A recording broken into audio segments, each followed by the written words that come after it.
Hello everyone again.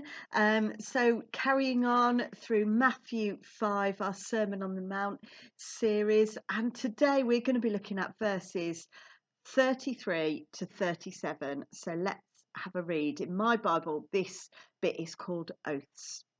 Again, you've heard that it was said to the people long ago, do not break your oath, but fulfill to the Lord the oaths you have made. But I tell you, do not swear an oath at all, either by heaven, for it is God's throne, or by the earth, for it is his footstool, or by Jerusalem, for it is the city of the great King. And do not swear by your head, for you cannot make even one hair white or black. All you need to say is simply yes or no. Anything beyond this comes from the evil one.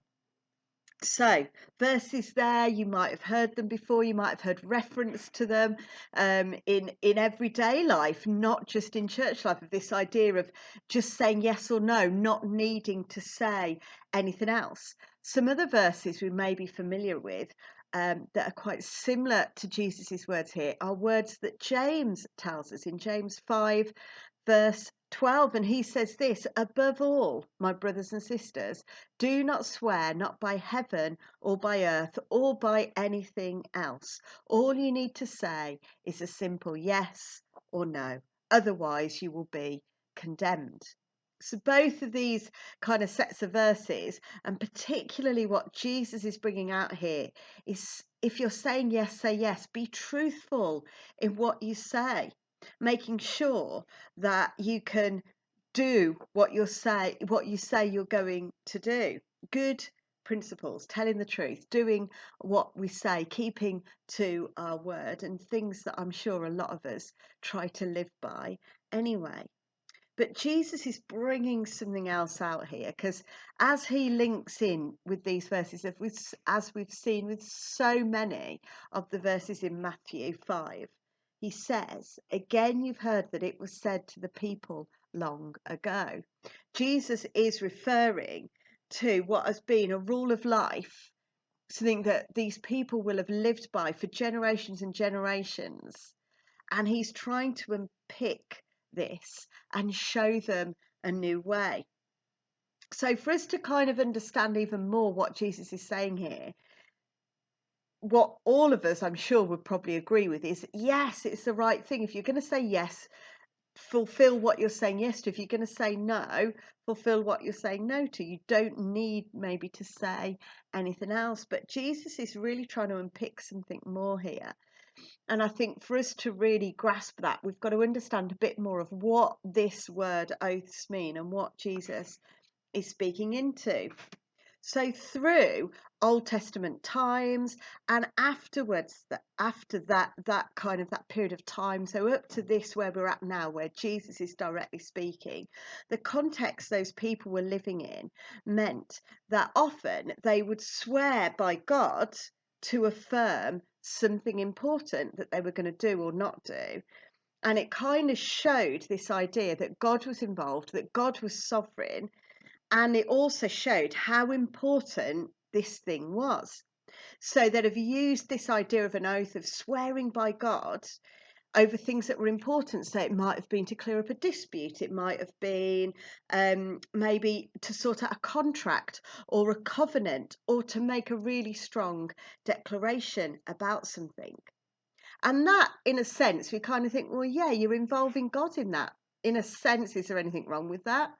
But what this then led to do, as often perhaps we know, it's a thin line, isn't it? And you end up going a different way with something. People began to misuse this idea of involving God in what they were promising, in what they were saying they were going to do. And instead, they started to use it on really trivial matters, on things that kind of was kind of trying to make something more out of things that were trivial. But also, not only that, but people started to realise that they only wanted to swear by God on something if they were actually definitely going to follow through with what they were saying. So people realised, hang on a second, I've got a bit of a get out clause here. If I swear by something else, it kind of sounds like I'm doing the right thing and I'm saying the right thing, but it's a bit of a get out clause because I'm not involving God in it.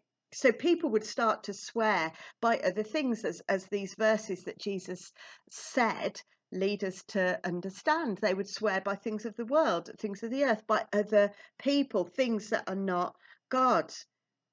And they thought that would mean they could get away with not doing and following through on their word and what they've said they're going to do. It was a bit like a get out clause, because then these things they'd sworn on, or the people they'd sworn on, wouldn't corroborate, wouldn't kind of make them accountable to carry out the words that they said they were going to do in terms of the deeds that then followed with their yes or their no. So actually, all that they were doing meant there was no level of promise, there was no level of trust or truth there. And actually, their yes or no didn't really matter.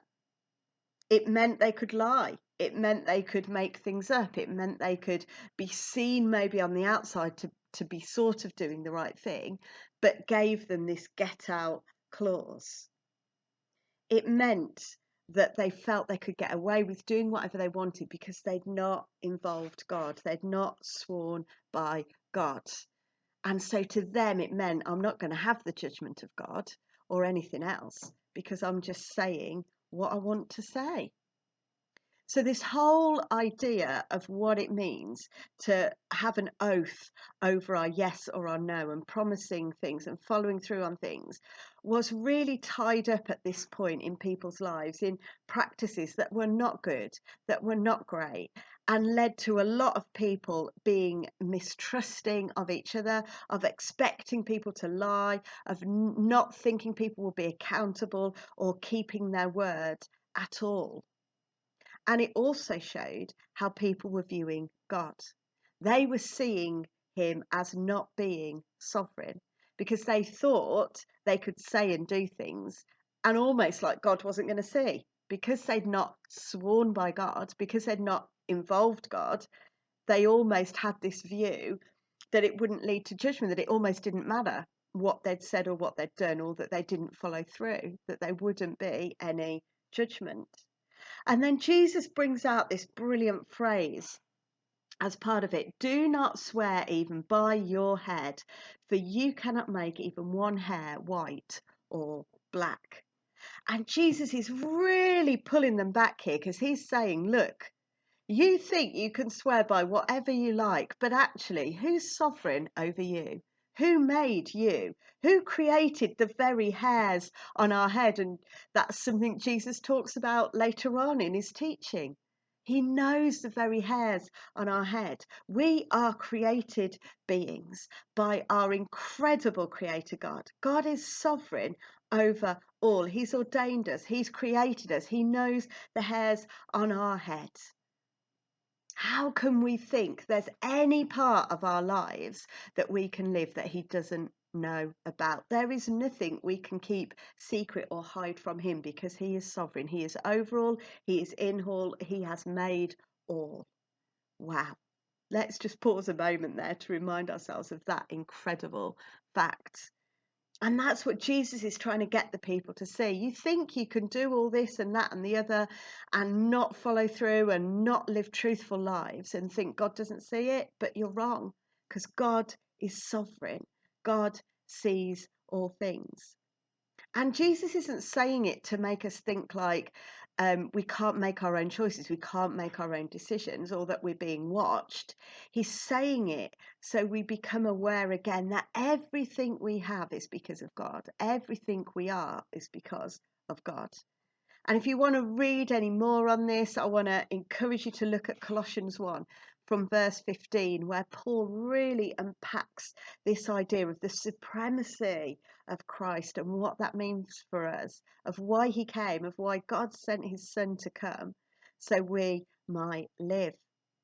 The idea of God being supreme, of God being sovereign, actually means we have a freedom because God's in control, because God has created all things.